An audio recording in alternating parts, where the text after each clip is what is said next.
Welcome to the WHTC Morning News for this Friday, January 14th.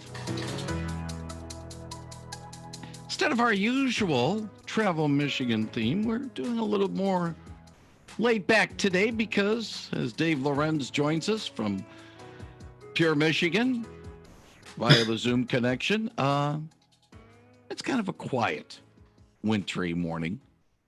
And yeah, I love it. Well, it's even more quiet for me. I'm technically off today. You know, I think I told you last year that we had a change of policy at the Michigan Economic Development Corporation. And basically, I need to burn off all those vacation days that I had saved over the last 20 years that I had put into a bank just in case I needed them for extra sick days, or, you know, when I retired, I could then cash them out. That used to be our rule. Well, now we basically have to use almost all of them. So I have like 10 weeks of vacation that even the guy, the guy who was always saying, get out there and vacation, I had built up all these years. So I'm taking a lot of long weekends, and I have been for months. So I'm taking like Fridays and some Mondays and such. Mm-hmm. So technically, I'm off on Monday, too, for MLK Day. Okay. Well, we won't tax you too much, but unfortunately, I do want to tax you a little bit. That's Not all right. so much on events going on this weekend because, people can go to Michigan.org and find all that out. Mm-hmm. But I want to sort of, because the snow situation last week really didn't get to it, I want to see what you have in your crystal ball, foggy though it might be, about 2022 and travel. Is it too early to start making any predictions, or can we say with some confidence that we're going to continue our upward trend in the industry that we have seen since what happened in 2020, which laid travel and tourism down for the count? Yeah, a bit complicated, more complicated now, of course, because of COVID. COVID has changed everything.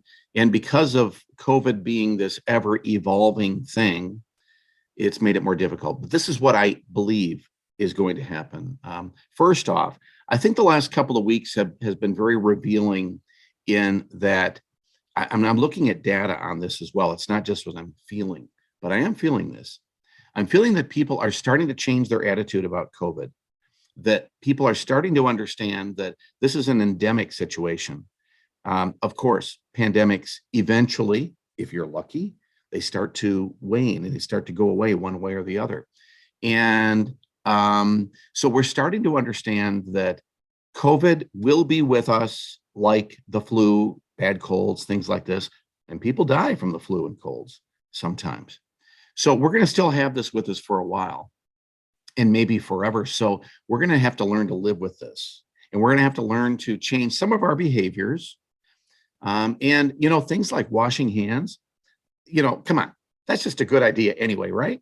So we're going to have to be looking at that down the road. But eventually, let's cross our fingers that what we appear to see right now, that when people are getting the latest strain of COVID, most people aren't getting very ill.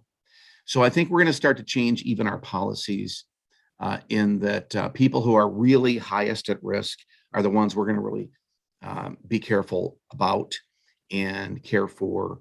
And so if that happens, that's a big if, we're going to start to truly get our lives back. So you're going to see people traveling more than ever in some ways. There's a huge pent-up demand. That's been ebbing and flowing as well. But primarily, people are really looking forward to travel.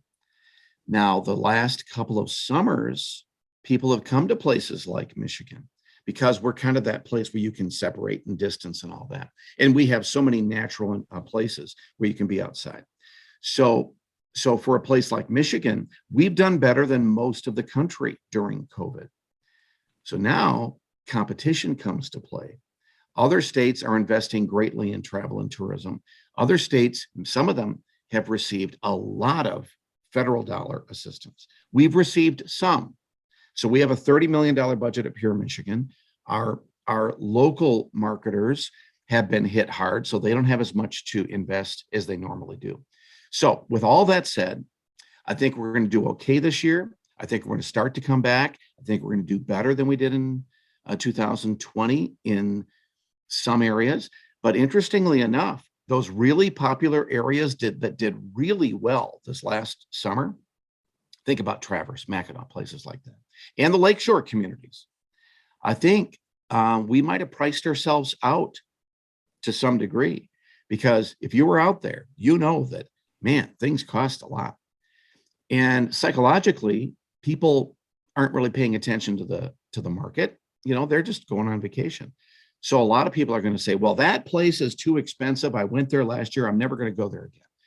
So that's going to take a little while for them to learn, hey, that was a blip. Prices are kind of going to come down. So I think people are going to be looking for other places. I think we're going to still be well positioned, but some communities that did very well aren't going to do as well as they did. That means overcrowding, I think, won't be as bad as it was in those really popular areas. I think we'll balance out. We'll eventually be okay. So I know, complicated but difficult. And then the following year, I think that's the real balancing year where everything will start to improve all across the state, and I believe all across the country as well. So the other thing I wanted to mention, Dave, is the fact of manpower. And many of these industries are having problems with manpower. Travel and tourism is no different. Yeah, absolutely. And that's one of our biggest challenges right now. Even that I see starting to balance out.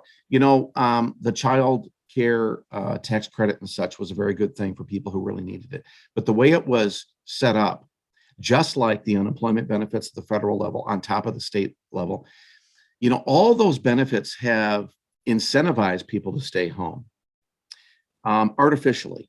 And then many of us working from home, a lot of people have just said, well, gee, I like being at home. I don't want to go to work when we start to go to work. So as we start to go back to our offices for our work, there's still going to be some people who are just saying, I can do it. I'm going to retire or whatever. But that too will balance out, because with less of these federal stimulus programs that basically incentivize us to stay home, and with, I think, improved relationship programs at workplaces, employers have realized they need to change their ways too to get people back. I think all of that, again, will start to balance out. People are going to start to come back to work. They're going to realize work not only can bring you money so you can live, but it can be a lot of fun if you just let it happen. And then it's an important part of your lifestyle again. He is Dave Lorenz. We travel Michigan with him every Friday morning at this time. Your trip begins at michigan.org, like Pure Michigan, on Facebook and Twitter and Instagram, and you'll get the latest on what's going on in travel and tourism in our state. Dave, thank you very much. If all goes well, might have to get you on another off day next Friday morning. Thank you, David. I'm going for a run. We'll see you later. Thank you very much, Dave Lorenz, on 99.7 and 1450 WHTC.